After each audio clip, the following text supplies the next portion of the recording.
Efendim Gaziantep adını tarihin derinliklerinden Ayıntap, sıfatını ise Kurtuluş Savaşı'nda göstermiş olduğu kahramanlıklarla dolu mücadelesine almış bir kenttir. Tarih boyunca kavimlere, devletlere, milletlere baktığımız zaman yüzleri üretime dönük olan toplumlar hep refah içerisinde yaşamışlardır. Gaziantep konum olarak Güneydoğu Anadolu bölgesinin yani Mezopotamya'nın giriş kapısı konumunda. Ekonomisi, sanayisi, ticaret hacmi ve tarihi ve kültürel değerleriyle de, turizm potansiyeliyle de Güneydoğu ve Doğu Anadolu bölgemizde yaklaşık 26 tane il etkisi altında bulunduran bir kenttir.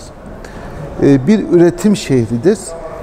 Malumunuz bütün dünyada ve ülkemizde bir pandemi süreci yaşadık. Bu pandemi sürecinde turizm hedeflerimizi revize etmek durumunda kaldık.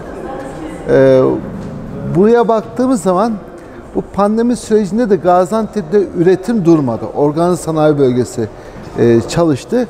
Gaziantep'te tarih, kültür, antik kentler, müzelerin yanı sıra bir organize ciddi bir üretim var. Pandemi sürecinde hayat durdu. İnsanlar sokağa çıkma yasakları vardı. Ama üretim devam etti. Dolayısıyla bu pandemi sürecinde Gaziantep'te commercial turizm dediğimiz bir ticaret turizm hareketliliği devam etti. Bundan mutluyuz. Yani otellerimizde böyle eskisi gibi doluluk olmasa da yaklaşık %40'lar seviyesinde bir doluluğu gördük.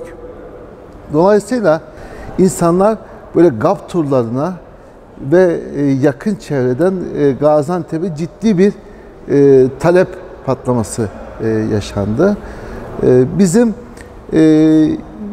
Temmuz ayında 2019 rakamlarımızı geçtiğimizi gördük. İstatistiklerimize baktığımız zaman. Tabii bunda Kurban Bayramı'nın da Temmuz ayına gelmesi, işte GAP turlarının yoğun olarak olması etkili olmuştur. Ama hakikaten biz şu anda hedeflerimize hızla yaklaşıyoruz. Yani otellerimizdeki konaklama sayımız 350 binleri geçti. Geceleme sayımız 500 bini geçti.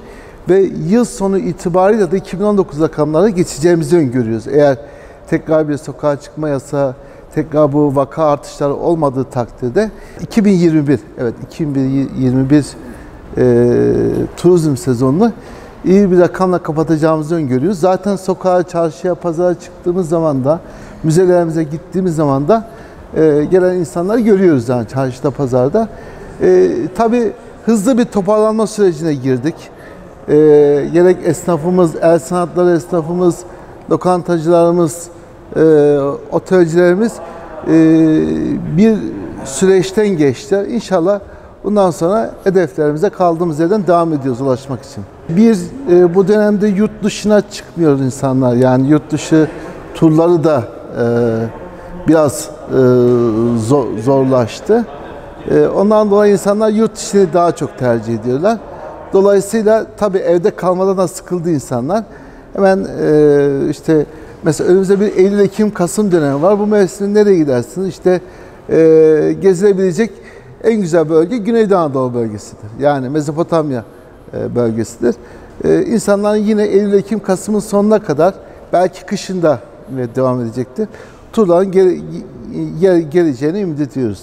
Hep bizi mutlu ediyoruz. Yani sizi de, bizi de, sektörümüzü, el sanatları esnafımızı, turizmde yaklaşık 45 tane sektör birbirini etkiliyor. Evet.